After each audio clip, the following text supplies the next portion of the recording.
To Amaravati hub. Amaravati హబ్కి స్వాగతం. ఈరోజు మనం పర్యాటక రంగానికి పారిశ్రామిక హోదా దీని మీద కొన్ని విషయాలు చెప్తాం. దాని గురించి మాట్లాడుకుందాం.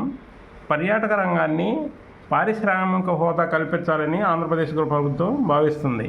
ఈ పారిశ్రామిక హోదా కల్పించడం వల్ల ఎక్కువ ఉపాధి అవకాశాలు కలుగుతాయి. అంతేకాకుండా 15 రోజుల్లో కొత్త విధానాన్ని తయారు చేస్తానని ఆంధ్రప్రదేశ్ ప్రభుత్వం ప్రకటించింది. దేశంలో టూరిజంలో ఏపీ 3వ స్థానంలో ఉండాలని, ఈ 3వ స్థానం కోసం కూడా ఆంధ్రప్రదేశ్ ప్రభుత్వం పోటీ పడుతుంది. ఈ థర్డ్ ప్లేస్కి రావాలని నిన్న పర్యాటక దినోత్సవం సందర్భంగా ముఖ్యమంత్రి చంద్రబాబు నాయుడు గారు చాలా ప్రకటించారు.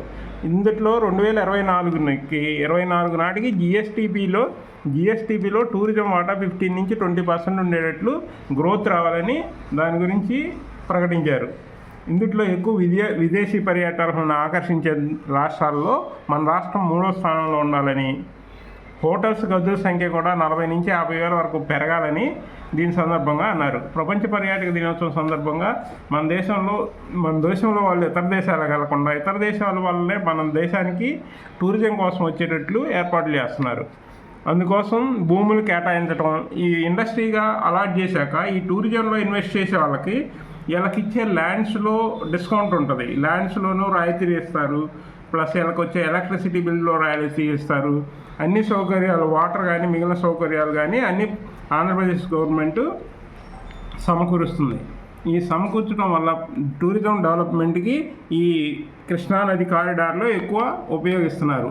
అంతేకాకుండా ప్రపంచ దృష్టిని ఆకర్షించేందుకు temple tourism, eco tourism, adventure tourism, wellness tourism, arts, crafts ఇలాంటి పర్యాటక విభాగాలు మొత్తాన్ని అభివృద్ధి చేసి ప్రపంచం మొత్తం ఏపీ వైపు చూసేటట్టు చేయాలని భావిస్తున్నారు. ఇందులో టెంపుల్ టూరిజంలో వచ్చేసి టెంపుల్స్ అన్నీ కలిసేటట్టు ఒక లైన్ వ్యూలో పెట్టి దీంట్లో bus, train and bus, road and train transport 2 ఉండేటట్లు ప్లాన్ చేస్తున్నారు. అంతేకాకుండా తీర ప్రాంతాల్లో 283 బీచ్లను కూడా అభివృద్ధి చేస్తున్నారు. మనకి కోస్టల్ ఏరియా చాలా ఎక్కువ ఉంటుంది. బంగాళాఖాతం మొత్తం సీ కోస్ట్ ఏరియా మొత్తం బంగాళాఖాతం వైపు మొత్తం చాలా ఫోర్ట్లు ఉన్నాయి. ఇందులో 284 బీచ్లని డెవలప్ చేయాలని ప్రభుత్వం టార్గెట్గా పెట్టుకుంది. ఇంకా అంతేకాకుండా విజయవాడ నుంచి శ్రీశైలం నుంచి విజయవాడకి సీ ప్లేన్స్ అంటే వాటర్లో దిగుతాయి ప్లేన్స్, అవి స్టార్ట్ చేయాలని ఆల్రెడీ ట్రయల్ రన్స్ కూడా వేశారు. ఇక్కడ అవి మళ్ళీ స్టార్ట్ చేస్తున్నారు. అతి త్వరలోనే ఇది జరుగుతుంది. దీని ద్వారా కూడా టూరిజం ఇంకా డెవలప్ అవుతుంది. ఎవ్రీ ఇయర్ బీచ్ ఫెస్టివల్ జరిపి ప్రతి బీచ్లోనూ ఫెస్టివల్ లాగా చేయాలని దాన్ని కూడా ఏపీ గవర్నమెంట్ స్టార్ట్ చేసింది.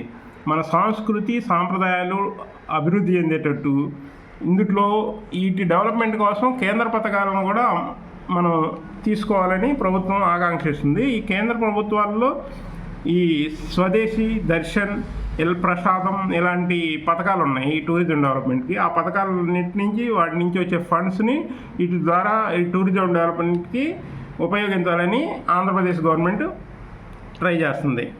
మొత్తాన్ని ఈ టూరిజం కోసం ఈ ప్యాకేజీల ప్రకారం ట్రైన్ అండ్ రోడ్ ట్రైన్ ఈ 2 ఫెసిలిటీసు, సీ ప్లేన్స్ ఇవన్నీ డెవలప్ చేసి ఇతర దేశాలను కూడా ఆకర్షించాలని ప్రయత్నం చేస్తుంది. ఈ టూరిజంలో చాలా గ్రోత్ రావాలని, దీంట్లో ఇన్కమ్ కూడా 1/3 గవర్నమెంట్లో వచ్చే బడ్జెట్లో వచ్చే ఇన్కంలో 1/3 టూరిజం ద్వారా రావాలని గవర్నమెంట్ ప్లాన్ చేస్తుంది. Thank you. Subscribe, share, like, subscribe.